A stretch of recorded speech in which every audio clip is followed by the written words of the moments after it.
Moral Maze. How goes the world? And is it even a little less immoral than it was last week? Nah, not really. Now, every time you're on the show, I mangle your name, even though we've known each other for years. So, Michael Corrins Dam, give me the idiot's guide to the proper pronunciation of your name. It sounds how it's spelled, Michael. Alyssa Globe. I know I need to get married. I'll try and do that for you soon. What, and change your name from Alyssa to Susan or something like that? Exactly. How are you? I'm good. How are you?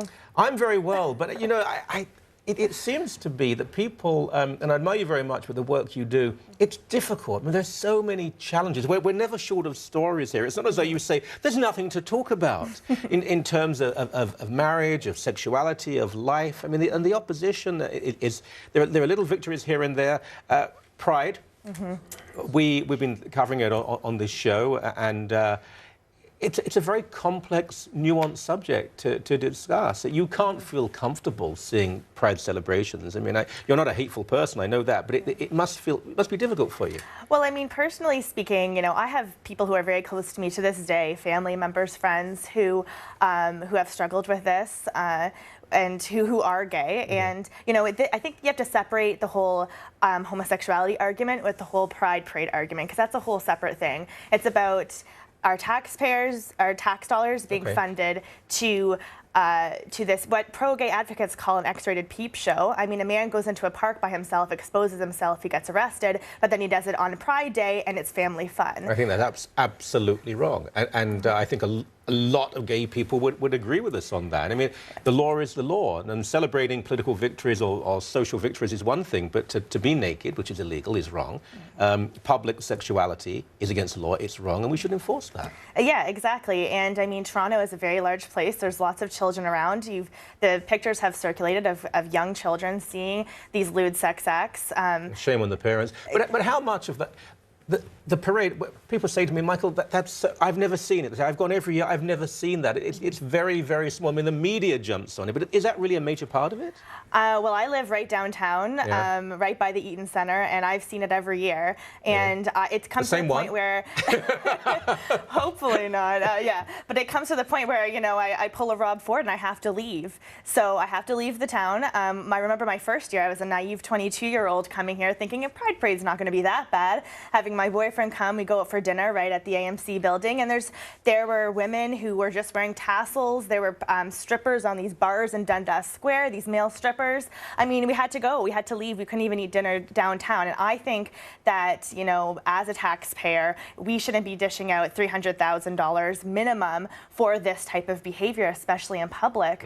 And so, you know, I think that, not to mention everything that goes along with it. When you have, you know, during the day, a parade that kind of celebrates sexuality and is so extremely sexual, you know, you're going to get different ramifications from that, especially in public. So. I find it very challenging because if I've changed my position at all in the past 6 months or maybe a year, it's because of a new experience of an understanding of people who make a commitment to one another, who genuinely love one another.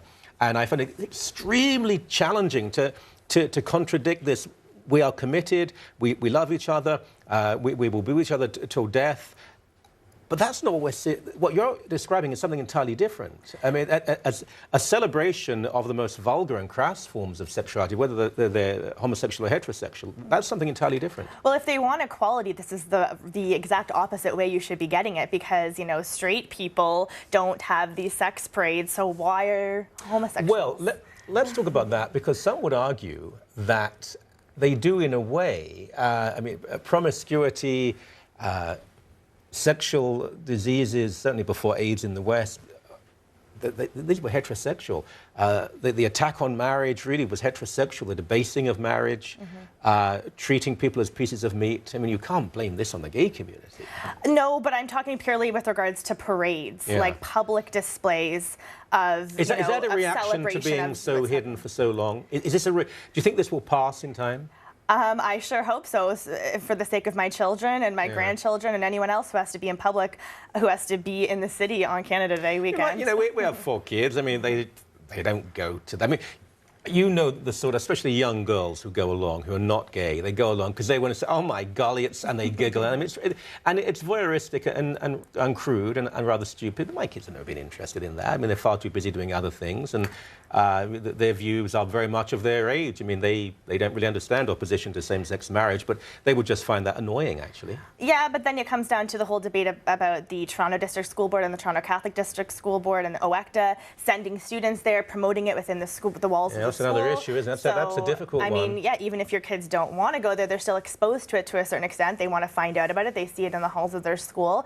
As a parent, I want the right to educate my child about these issues of sexuality. Well, let me ask you about that, because, I mean, we're going way off the topics we were going to talk about, but I think this is, it's so important that, is this the end of Catholic education? When the Catholic Teachers Union say, we're going, I mean, they've always marched, but we're going to officially be there. And things have been said that I don't think are completely honest about Catholic teaching. They've claimed to be Catholic teachers. I don't think they really are being so. Now, remember, a very, very small number of Catholic teachers voted for this, but it's now become union policy. Is that the end of Catholic education? Well, I mean, you know, I'm glad that Cardinal Collins and the York Catholic District School Board has spoken out against it. Wasn't exactly strong language, though, was it? If we heard nothing, I think that would be a different story, but I think that Cardinal Collins is openly condemning OECTA, which is positive because the Catholic School Board ultimately lies in the hands of the bishops and the cardinals under charter rights. Yeah, it does. They have the final say. The trustees, when you ask them about these different policies, they defer to the bishops, so ultimately they do. Well, and the unions, they can take the word Catholic away. They can take the word Catholic away, but are you sure the bishops have overall control? I mean, surely, when it comes down to it, they don't. Well, they're slowly losing it, but ultimately, you know, if it was challenged, they do. They do have the right, and I think that's been proven with, you know, the Respecting Differences programs and trying to incorporate different things within the school that abides by Catholic teaching. You know the bishops as well as I do, and there are some who wouldn't really say very much about this. There are others who are saying some things about it, but it's deeply problematic because you don't have to be Catholic unless you say you are, and then I think you really do have to be. Always a pleasure. Thank you very much indeed. Thank you, Michael.